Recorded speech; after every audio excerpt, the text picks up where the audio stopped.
The Man from Snowy River.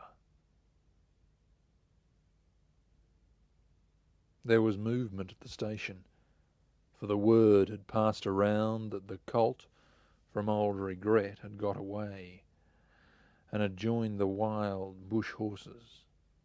He was worth £1,000, so all the cracks had gathered to the fray.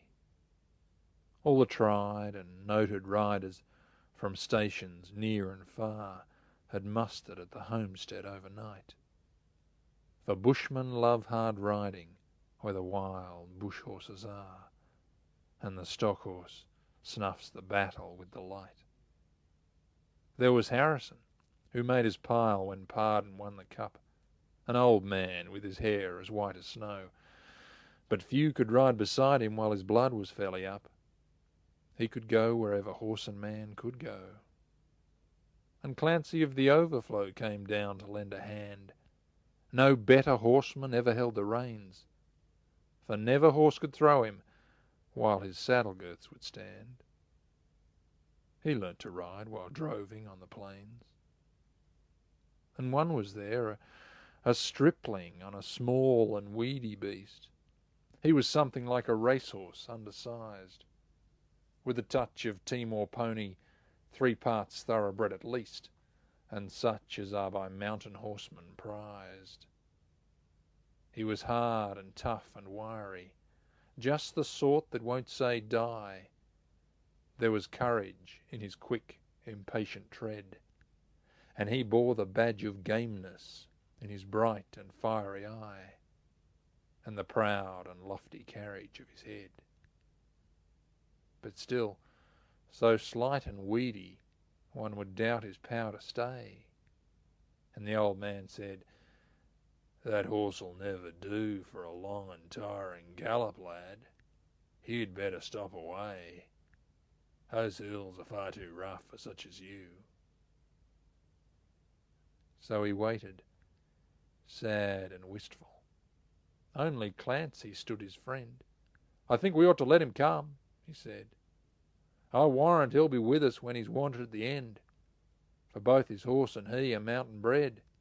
He hails from Snowy River, up by Kosciuszko's side, where the hills are twice as steep and twice as rough, where a horse's hoof strikes firelight from the flintstones every stride, and a man that holds his own is good enough.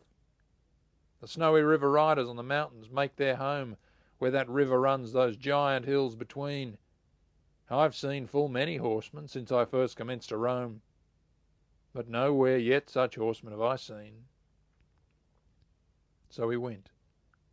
They found the horses by the big mimosa clump, and they raced away towards the mountain's brow. The old man gave his orders. "Boys, go at them from the jump. No use to try for fancy riding now. And Clancy, you must wheel them. Try and wheel them to the right. Ride boldly, lad, and never fear the spills, for never yet was rider who could keep the mob in sight, if once they gained the shelter of those hills." So Clancy rode to wheel them. He was racing on the wing, where the best and boldest riders take their place. He raced his stock horse past them, and he made the rangers ring with his stockwhip as he met them face to face. Then they halted for a moment, while he swung the dreaded lash, but they saw their well-loved mountains full in view, and they charged beneath the stockwhip with a sharp and sudden dash, and off into the mountain scrub they flew. Then fast the horsemen followed, where the gorges, deep and black, resounded to the thunder of their tread, and the stockwhips woke the echoes, and they fiercely answered back from cliffs and crags that beetled overhead. And upward, ever upward, the wild horses held their way, where mountain ash and currajong grew wild, and the old man muttered fiercely, "We may bid the mob good day. No man can hold them down the other side." When they reached the mountain's summit, even Clancy took a pull. It might make the boldest hold their breath. The wild hop scrub grew thickly, and the hidden ground was full of wombat holes, and any slip was death. But the man from Snowy River let the pony have his head. He swung his stockwhip round and gave a cheer, and he raced him down the mountain like a torrent down its bed, while the others stood and watched in very fear. He sent the flintstones flying, but the pony kept his feet. He cleared the fallen timber in his stride, and the man from Snowy River never shifted in his seat. It was grand to see that mountain horseman ride. Through stringy bark and sapling, over rough and broken ground, down the hillside at a racing pace he went, and he never drew the bridle till he landed safe and sound at the bottom of that terrible descent. He was right among the horses as they climbed the farther hill, and the watchers on the mountain, standing mute, saw him ply the stockwhip fiercely. He was right among them still as he raced across a clearing in pursuit. Then they lost him for a moment, where two mountain gullies met in the ranges, but a final glimpse revealed, on a dim and distant hillside, the wild horses racing yet, with the man from Snowy River at their heels. He ran them single-handed till their sides were white with foam. He followed like a bloodhound on their track till they halted, cowed and beaten. Then he turned their heads for home, and alone and unassisted brought them back. But his hardy mountain pony, he could scarcely raise a trot. He was blood from hip to shoulder from the spur. But his pluck was still undaunted, and his courage fiery hot, for never yet was mountain horse a cur. And down by Kosciuszko, where the pine-clad ridges raise their torn and rugged battlements on high, where the air is clear as crystal, and the white stars fairly blaze at midnight on a cold and frosty sky, and down around the Overflow, where the reed beds sweep and sway to the breezes, and the rolling plains are wide, the man from Snowy River is a household word today, and the stockmen tell the story of his ride.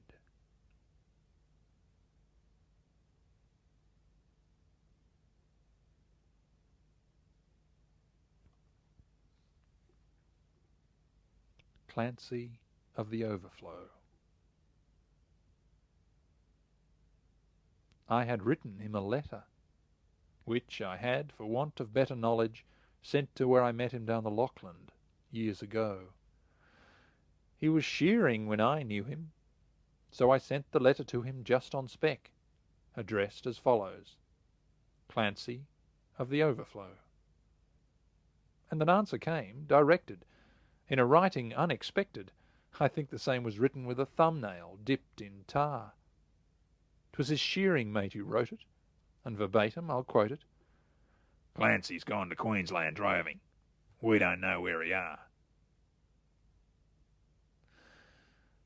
In my wild, erratic fancy, visions come to me of Clancy, gone a-droving down the Cooper, where the western drovers go. With the cattle slowly stringing, Clancy rides behind them singing. For the bushman knows pleasures the townsfolk never know. The bush has friends to meet him. Their kindly voices greet him in the murmur of the breezes and the river on its bars. And he sees the vision splendid of the sunlit plains extended, and at night the wondrous glory of the everlasting stars. I am sitting in my dingy little office, where a stingy ray of sunlight struggles feebly down between the houses tall, and the fetid air and gritty of the dusty, dirty city through the open window floating spreads its foulness over all. And in place of lowing cattle, I can hear the fiendish rattle of the buses and the tramways making hurry down the street, and the language uninviting of the gutter children fighting comes fitfully and faintly through the ceaseless tramp of feet. The hurrying people daunt me, their pallid faces haunt me as they shoulder one another in their rush and nervous haste, with their eager eyes and greedy, and their stunted forms and weedy. For townsfolk have no time to grow, they have no time to waste.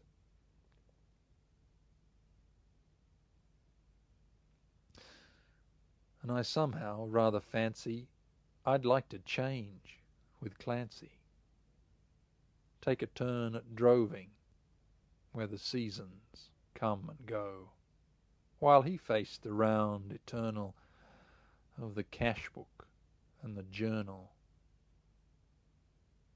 But I doubt he'd suit the office, Clancy of the Overflow.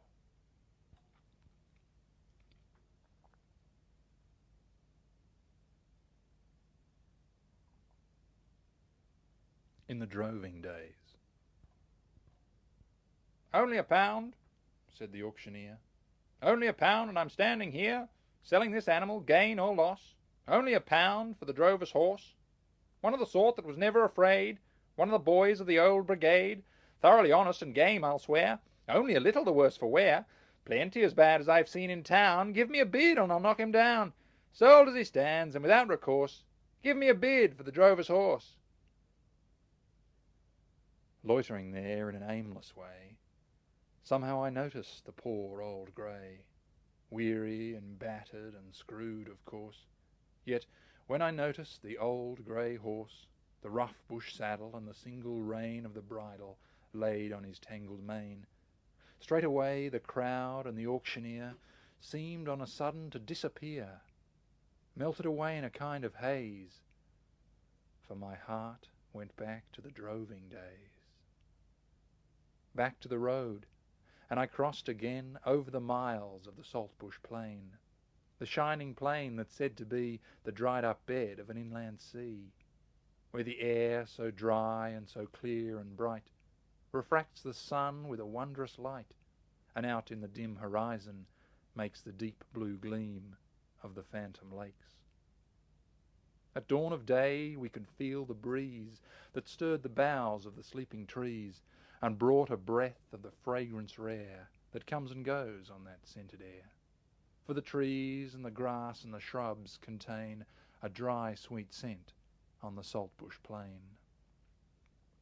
For those that love it and understand, the Saltbush plain is a wonderland, a wondrous country where nature's ways were revealed to me in the droving days.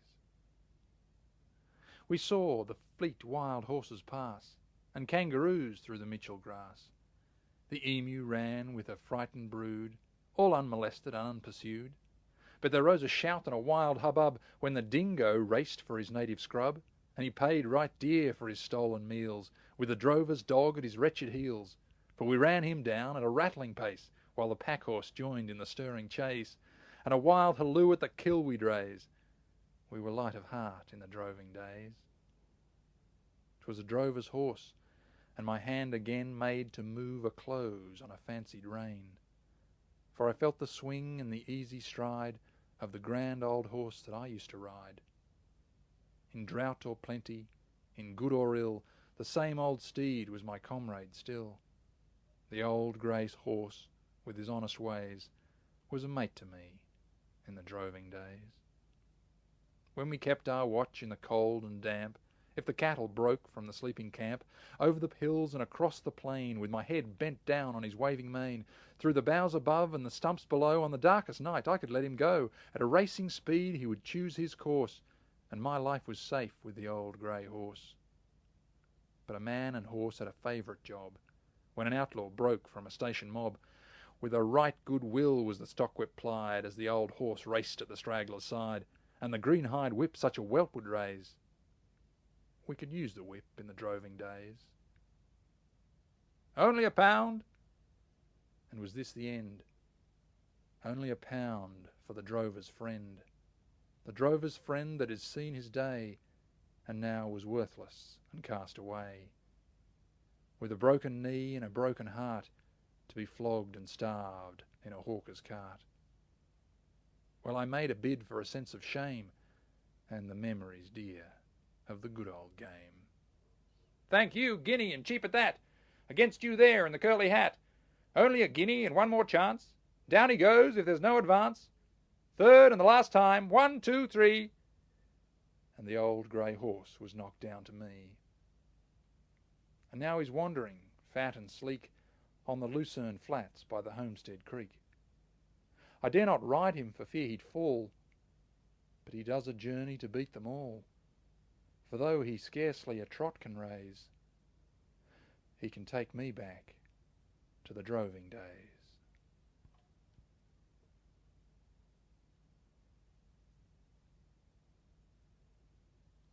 Lost. "He ought to be home," said the old man. "Without there's something amiss. He only went to the 2 mile. He ought to be back by this. He would ride the reckless filly. He would have his wilful way.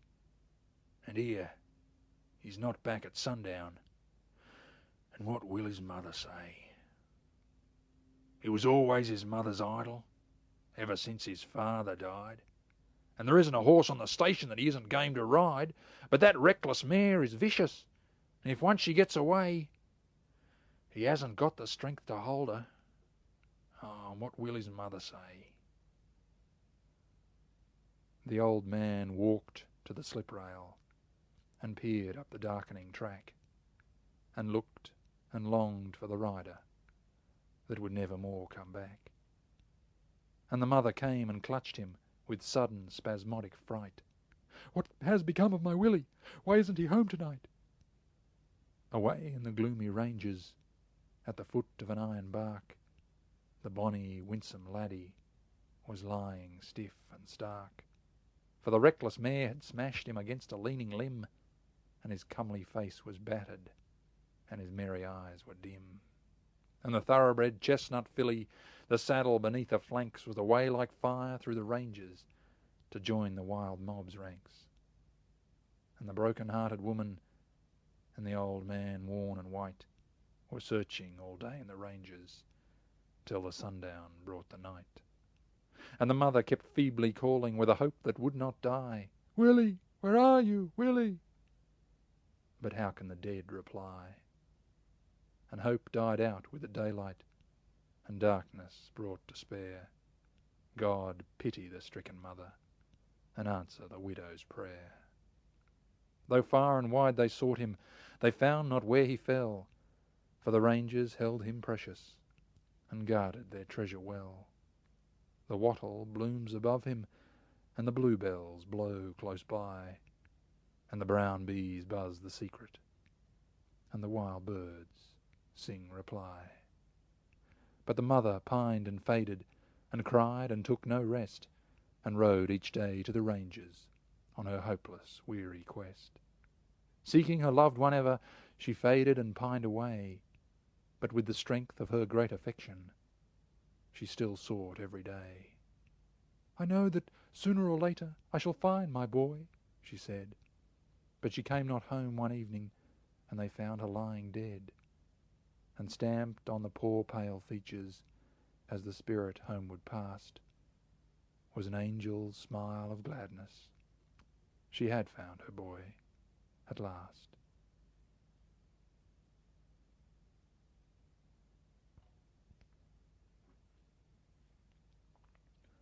Waltzing Matilda.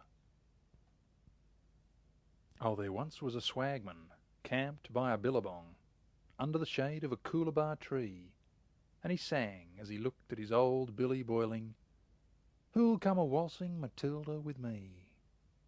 Who'll come a-waltzing Matilda, my darling? Who'll come a-waltzing Matilda with me? Waltzing Matilda and leading a border bag. Who'll come a-waltzing Matilda with me?" Down came a jumbuck to drink at the waterhole. Up jumped the swagman and grabbed him in glee, and he sang as he stowed him away in his tucker bag, "You'll come a-waltzing Matilda with me." Down came the squatter, a-riding his thoroughbred. Down came policemen, 1, 2, 3. "Whose is the jumbuck you've got in your tucker bag? You'll come a-waltzing Matilda with me." But the swagman, he up and jumped into the waterhole, drowning himself by the coolabah tree. And his ghost may be heard as it sings in the billabong, "Who'll come a-waltzing Matilda with me?"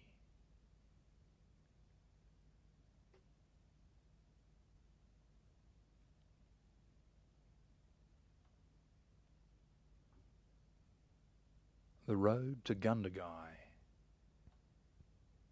The mountain road goes up and down from Gundagai to Tumut town, and branching off there runs a track, across the foothills grim and black, across the plains and ranges grey, to Sydney City, far away.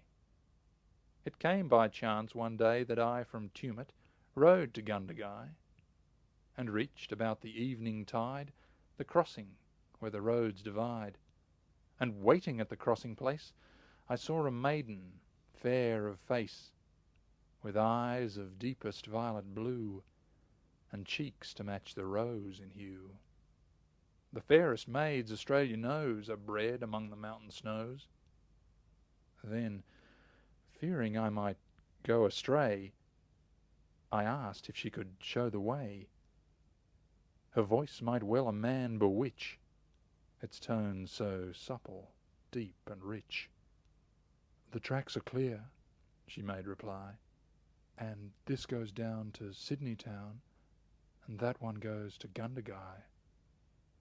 Then, slowly, looking coyly back, she went along the Sydney track, and I, for one, was well content to go the road the lady went. But round the turn a swain she met. The kiss she gave him haunts me yet.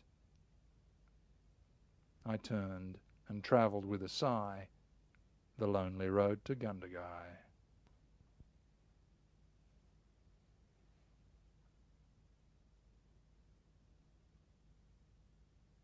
The Traveling Postoffice.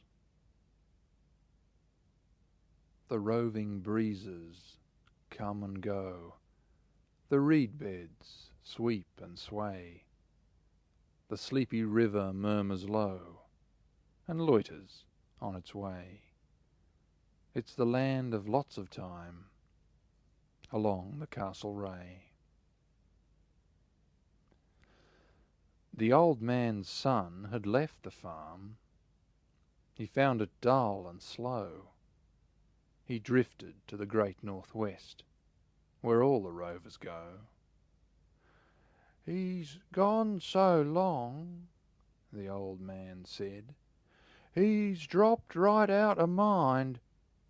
But if you'd write a line to him, I'd take it very kind. He's shearing here and fencing there, a kind of waif and stray. He's droving now with Conroy's sheep along the Castlereagh. The sheep are travelling for the grass and travelling very slow. They may be at Moondaran now, or past the Overflow, or tramping down the black soil flats across by Waddywong. But all those little country towns would send the letter wrong. The mailman, if he's extra tired, would pass them in his sleep.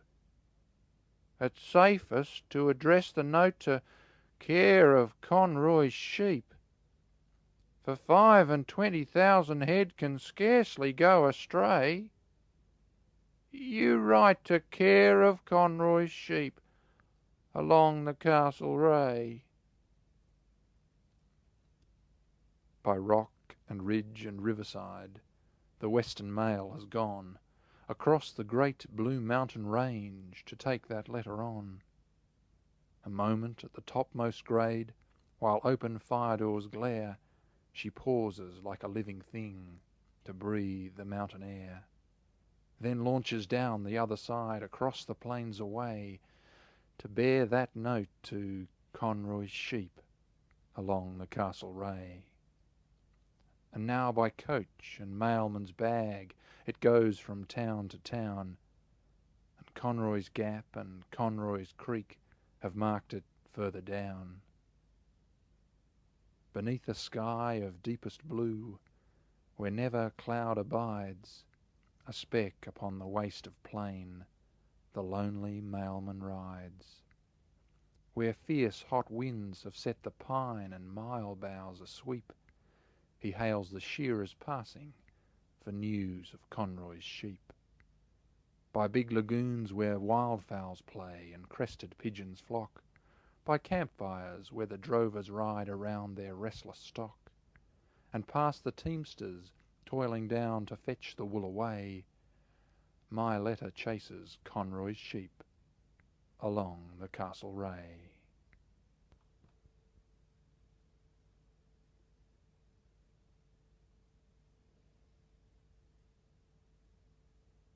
Saltbush Bill. Now, this is the law of the overland, that all in the west obey. A man must cover with travelling sheep a 6-mile stage a day. But this is the law which the drovers make, right easily understood. They travel their stage where the grass is bad, but they camp where the grass is good. They camp, and they ravage the squatter's grass till never a blade remains. Then they drift away, as the white clouds drift on the edge of the saltbush plains. From camp to camp and from run to run, they battle it hand to hand for a blade of grass and the right to pass on the track of the overland. For this is the law of the great stock routes. It's written in white and black. The man that goes with a travelling mob must keep a half-mile track. And the drovers keep to a half-mile track on the runs where the grass is dead, but they spread their sheep on the well-grassed runs till they go with a 2-mile spread. So the squatters hurry the drovers on from dawn till the fall of night, and the squatters' dogs and the drovers' dogs get mixed in a deadly fight. Yet the squatters' men, though they haunt the mob, are willing the peace to keep, for the drovers learn to use their hands when they go with the travelling sheep. But this is the tale of a jackaroo that came from a foreign strand, and the fight that he fought with Saltbush Bill, the king of the overland. Now Saltbush Bill was a drover tough as ever the country knew. He'd fought his way on the great stock routes, from the sea to the big Barcoo. He could tell when he came to a friendly run that gave him a chance to spread, and he knew where the hungry owners were that hurried his sheep ahead. He was drifting down in the 80 drought, with a mob that could scarcely creep, when the kangaroos by the 1,000 starve. It's rough on the travelling sheep. And he camped one night at the crossing place on the edge of the Mulga run. "We must manage to feed 'em here," he said, "or half of the mob are done." So he spread them out when they left the camp, wherever they liked to go, till he grew aware of a jackaroo with a station hand in tow. They set to work on the straggling sheep, and with many a stockwhip crack, they forced them in where the grass was dead, on the space of the half-mile track.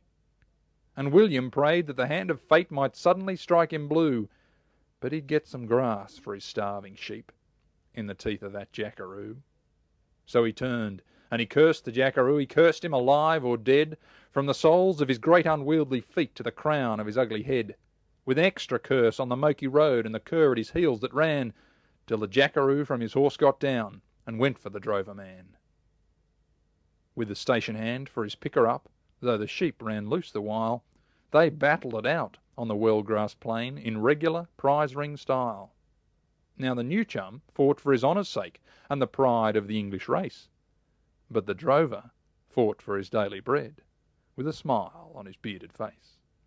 So he shifted ground and he sparred for wind. He made it a lengthy mill, and from time to time his scouts came in, and they whispered to Saltbush Bill, "We've spread the sheep with a 2-mile spread, and the grass is something grand. You must stick to him, Bill, for another round, for the pride of the overland." Now the new chum made it a rushing fight, though never a blow got home, till the sun rode high in the cloudless sky and glared on the brick-red loam, till the sheep drew in to the shelter trees and settled them down to rest. Then the drover said he would fight no more, and gave his opponent best. So the new chum rode to the homestead straight and told them a story grand of the desperate fight that he'd fought that day with the king of the overland. And the tale went home to the public schools of the pluck of the English swell, how the drover fought for his very life, but blood in the end must tell. But the travelling sheep and the Wilga sheep were boxed in on the old man plain, 'Twas a full week's work ere they drafted out and hunted them off again. A week's good grass in their wretched hides, with a curse and a stockwhip crack, they hunted them off on the road once more, to starve on the half-mile track. And Saltbush Bill, on the overland, will many a time recite how the best day's work he ever did was the day he lost that fight.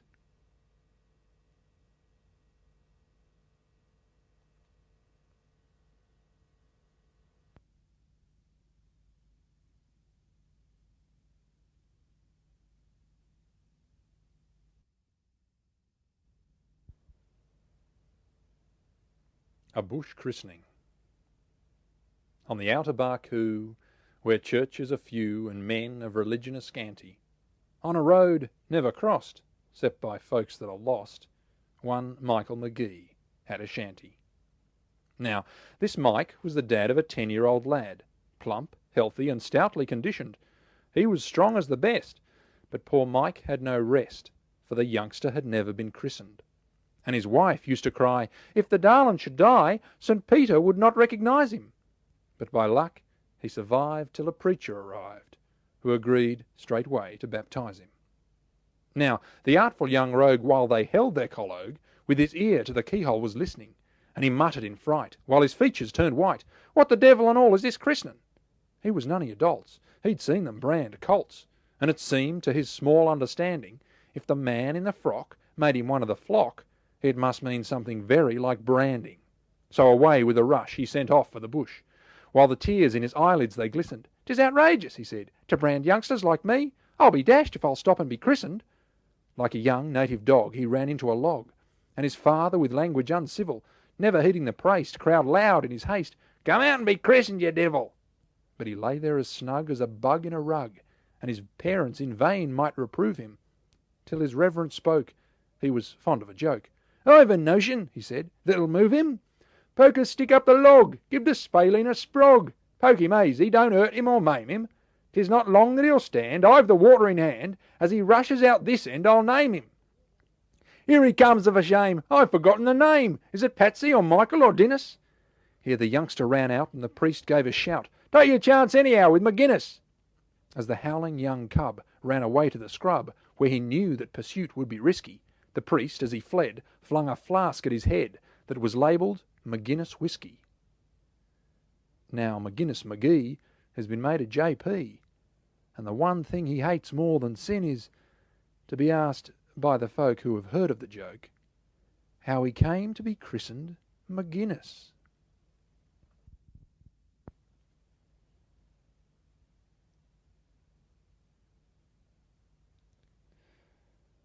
Saltbush Bill's second fight.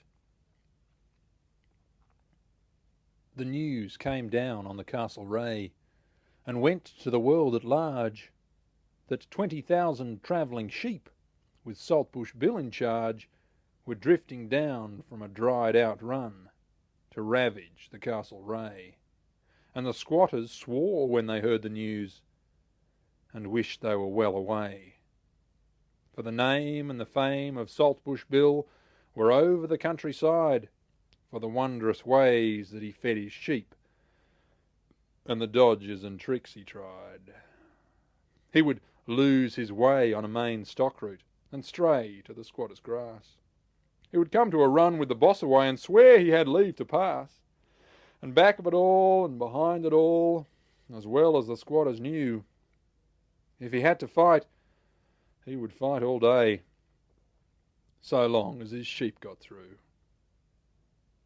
But this is the story of Stingy Smith, the owner of Hard Times Hill, and the way that he chanced on a fighting man to reckon with Saltbush Bill.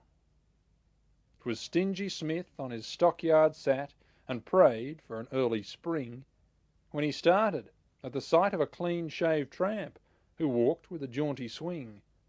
For a clean-shaved tramp with a jaunty walk, a-swinging along the track, is a rarer thing as a feathered frog on the desolate roads out back.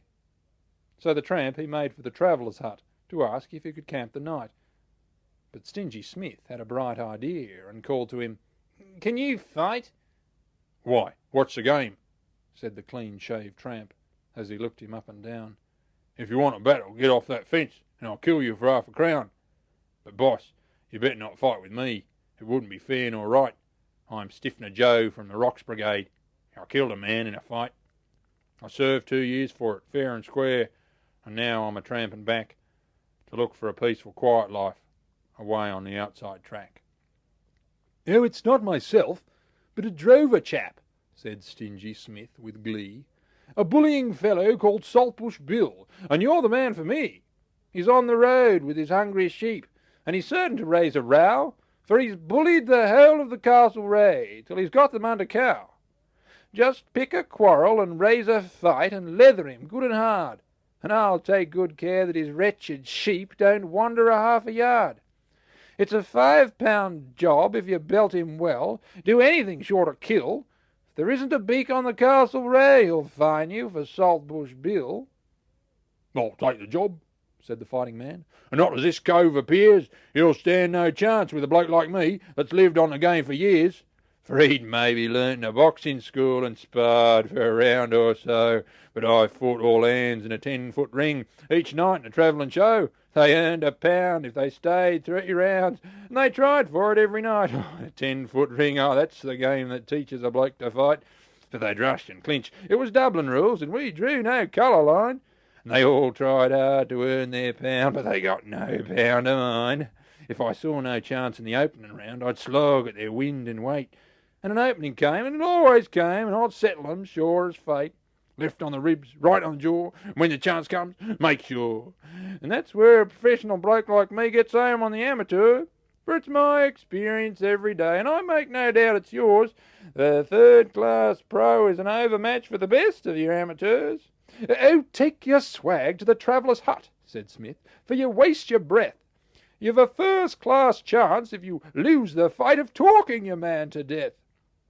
I'll tell the cook you have your grub, and see that you eat your fill, and come to the scratch all fit and well to leather this Saltbush Bill." 'Twas Saltbush Bill and his travelling sheep were wending their weary way on the main stock route through Hard Times Run on their 6-mile stage a day. And he strayed a mile from the main stock route and started to feed along, and when Stingy Smith came up, Bill said the route was surveyed wrong, and he tried to prove that his sheep had rushed and strayed from their camp at night. But the fighting man, he kicked Bill's dog, and of course that meant a fight. So they sparred and fought, and they shifted ground, and never a sound was heard but the thudding fists on their brawny ribs and the second's muttered word, till the fighting man shot home his left on the ribs with a mighty crout, and his right flashed up in a half-arm blow, and Saltbush Bill went out. He fell face down and towards the blow, and their hearts with fear were filled, for he lay as still as a fallen tree, and they thought that he must be killed. So Stingy Smith and the fighting man, they lifted him from the ground, and they sent back home for a brandy flask, and they slowly fetched him round. But his head was bad, and his jaw was hurt. In fact, he could scarcely speak. So they let him spell till he got his wits, and he camped on the run a week, while the travelling sheep went here and there, wherever they liked to stray, till Saltbush Bill was fit once more for the track to the Castlereagh. Then Stingy Smith, he wrote a note and gave it to the fighting man. 'Twas writ to the boss of the neighbouring run, and thus the missive ran. "The man with this is a fighting man, one Stiffener Joe by name. He came near murdering Saltbush Bill, and I found it a costly game. But it's worth your while to employ the chap, for there isn't the slightest doubt you'll have no trouble from Saltbush Bill while this man hangs about." But an answer came by next week's mail, with news that might appall. "The man you sent with the note is not a fighting man at all. He's shaved his beard and he's cut his hair, but I spotted him at a look. He is Tom Devine, who has worked for years for Saltbush Bill as cook. Bill coached him up in the fighting yard. He taught him the tale by rote. They shammed the fight, They got your grass, and they divided your £5 note. It was a clean take-in, and you'll find it wise. 'Twill save you a lot of pelf. When next you hire a fighting man, just fight him around yourself. And the teamsters, out on the Castle Ray, when they meet with a week of rain, and the waggon sinks to its axle-tree, deep in the black soil plain, when the bullocks wade in a sea of mud, and strain at the load of wool, and the cattle dogs at the bullocks' heels are biting to make them pull, when the offside drover flays the team and curses them while he flogs, and the air is thick with the language used and the clamour of men and dogs, the teamsters say, as they pause to rest and moisten each hairy throat, they wish they could swear like Stingy Smith when he read that neighbour's note.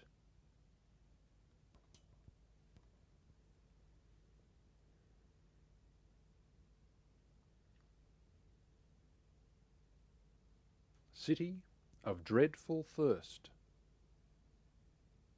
The stranger came from Narromine and made his little joke. They say we folks in Narromine are narrow-minded folk. But all the smartest men down here are puzzled to define a kind of new phenomena that came to Narromine. Last summer, up in Narromine, 'twas getting rather warm, 200 in the water bag, and looking like a storm. We were all in the private bar, in the coolest place in town, when out across a stretch of plain, a cloud came rolling down. We don't respect the clouds up there. They fill us with disgust. They mostly bring a boggon shower, 3 raindrops and some dust. But each man, simultaneous like to each man, said, I think that cloud suggests it's up to us to have another drink. These clouds of rain and clouds of dust, we've heard of them before. And sometimes in the daily press we hear of clouds of war. But if this ain't the gospel truth, I hope that I may burst. That cloud that came to Narromine was just a cloud of thirst. It wasn't like a common cloud, it was more a sort of haze that settled down about the street and stopped for days and days, and not a drop of dew could fall, and not a sunbeam shine, to pierce that dismal sort of mist that hung on Narromine. Oh, Lord, we had a dreadful time beneath that cloud of thirst. We all chucked up our daily work and went upon the burst. The very blokes about the town that used to cage for grub, they made an organised attack and tried to loot the pub. We couldn't leave the private bar, no matter how we tried. Shearers and squatters, union men and blacklegs, side by side, were drinking there and danced move. For each was sure, he said, before he'd get a half-mile, the thirst would strike him dead. We drank until the drink gave out.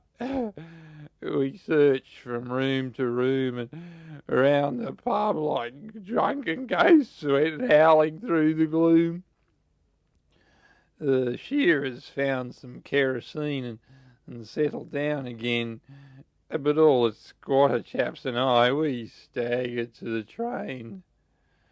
And once outside the cloud of thirst, we felt as right as pie. But while we stopped about the town, we had to drink or die. I hear it's safe enough today. I'm going back to work, 'cause they say the cloud of thirst has drifted onto Burke. But when you see those clouds about, like that one over there, all white and frothy on the top, just like a pint of beer, it's time to go and have a drink. For if that cloud should burst, you'd find the drink would all have gone. That's a cloud of thirst.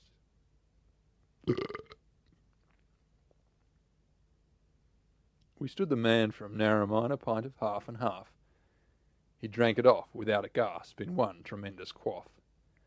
I joined some friends last night, he said, in what they call a spree.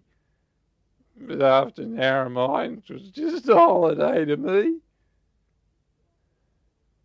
And now beyond the western range, where sunset skies are red, and clouds of dust and clouds of thirst go drifting overhead, the railway train is taking back along the western line that narrow-minded person on his road to Narromine.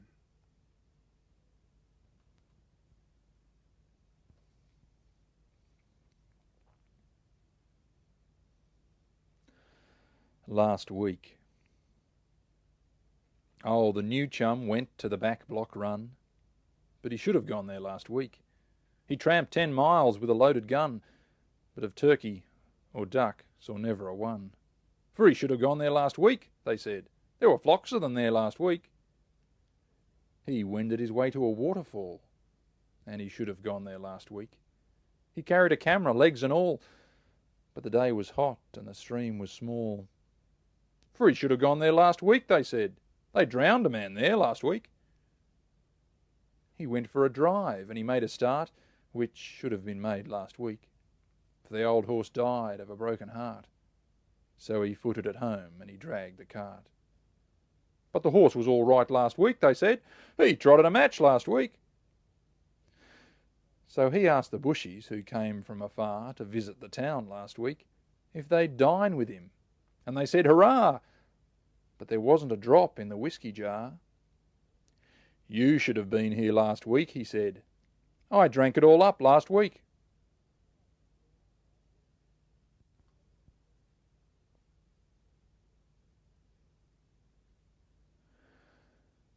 The Geebung Polo Club. It was somewhere up the country, in a land of rock and scrub, that they formed an institution called the Geebung Polo Club. They were long and wiry natives from the rugged mountain side, and the horse was never saddled that the Geebungs couldn't ride. But their style of playing polo was irregular and rash. They had mighty little science, but a mighty lot of dash. And they played on mountain ponies that were muscular and strong, though their coats were quite unpolished, and their manes and tails were long. And they used to train those ponies wheeling cattle in the scrub. They were demons, were the members of the Geebung Polo Club. It was somewhere down the country, in a city's smoke and steam, that a polo club existed called the Cuff and Collar Team. As a social institution, 'twas a marvellous success, for the members were distinguished by exclusiveness and dress. They had natty little ponies that were nice and smooth and sleek, for their cultivated owners only rode them once a week. So they started up the country in pursuit of sport and fame, for they meant to show the Geebungs how they ought to play the game. And they took their valets with them just to give their boots a rub, ere they started operations on the Geebung Polo Club. Now my listener can imagine how the contest ebbed and flowed. When the Geebung boys got going, it was time to clear the road, and the game was so terrific, ere half the time was gone, a spectator's leg was broken just from merely looking on. For they waddied one another till the plain was strewn with dead, while the score was kept so even that neither got ahead. And the Cuff and Collar captain, when he tumbled off to die, was the last surviving player, so the game was called a tie. Then the captain of the Geebungs raised him slowly from the ground. Though his wounds were mostly mortal, yet he fiercely gazed around. There was no one to oppose him, all the rest were in a trance. So he scrambled onto his pony for his last expiring chance, for he meant to make an effort to get victory for his side. So he struck at goal and missed. Then he tumbled off and died. By the old Campaspe River, where the breezes shake the grass, there's a little row of gravestones that the stockmen never pass, for they bear a rude inscription, saying, "Stranger, drop a tear, for the cuff and collar players and the Geebung boys lie here."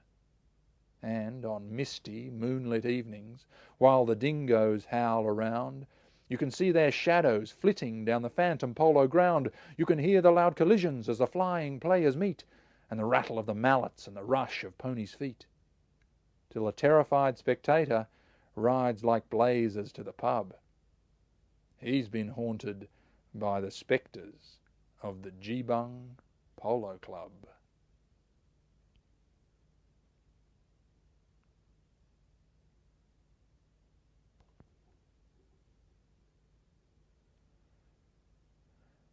Mulga Bill's Bicycle. 'Twas Mulga Bill from Eagle Hawk that caught the cycling craze. He turned away his good old horse that had served him many days. He dressed himself in cycling clothes, resplendent to be seen, and hurried off to town and bought a shining new machine. And as he wheeled it through the door, with air of lordly pride, the grinning shop assistant said, "Excuse me, can you ride?" "See here, young man," said Mulga Bill, "from Walgett to the sea, from Conroy's Gap to Castlereagh, there's none can ride like me. I'm good all round at everything, as everybody knows. Although I'm not the one to talk, I hate a man that blows. But riding is my special gift, my chief to sole delight. Just ask a wild duck, can it swim? A wild cat, can it fight? There's nothing clothed in hair or hide, or built of flesh or steel. There's nothing runs or jumps or hops on axle, hoof or wheel, but what I'll sit, while hides will hold and girth straps are tight. I'll ride this here two-wheeled concern straight away at sight." 'Twas Mulga Bill from Eagle Hawk that sought his own abode, that perched above the Dead Man's Creek, beside the mountain road. He turned the cycle down the hill and mounted for the fray, but ere he'd gone a dozen yards it bolted clean away. It left the track and through the trees just like a silver streak. It whistled down the awful slope towards the Dead Man's Creek. It shaved the stump by half an inch. It dodged a big white box. The very wallaroos in fright went scrambling up the rocks. The wombats hiding in their caves dug deeper underground. But Mulga Bill, as white as chalk, sat tight to every bound. It struck a stone and gave a spring and cleared a fallen tree. It raced beside a precipice as close could be. And then, as Mulga Bill let on a last despairing shriek,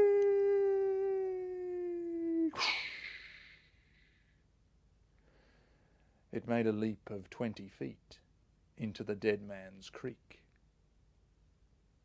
'Twas Mulga Bill from Eagle Hawk that slowly swam ashore. He said,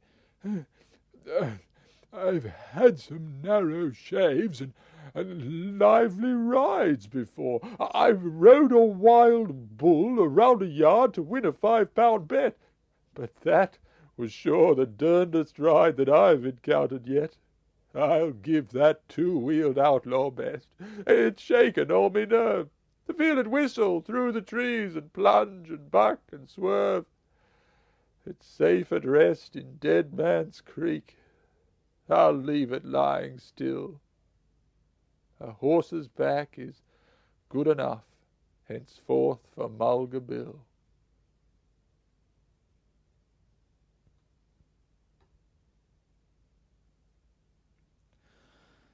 The Man from Ironbark.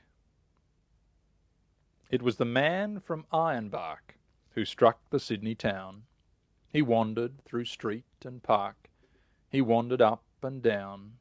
He loitered here, he loitered there, till he was like to drop, until, at last, in sheer despair, he sought a barber's shop.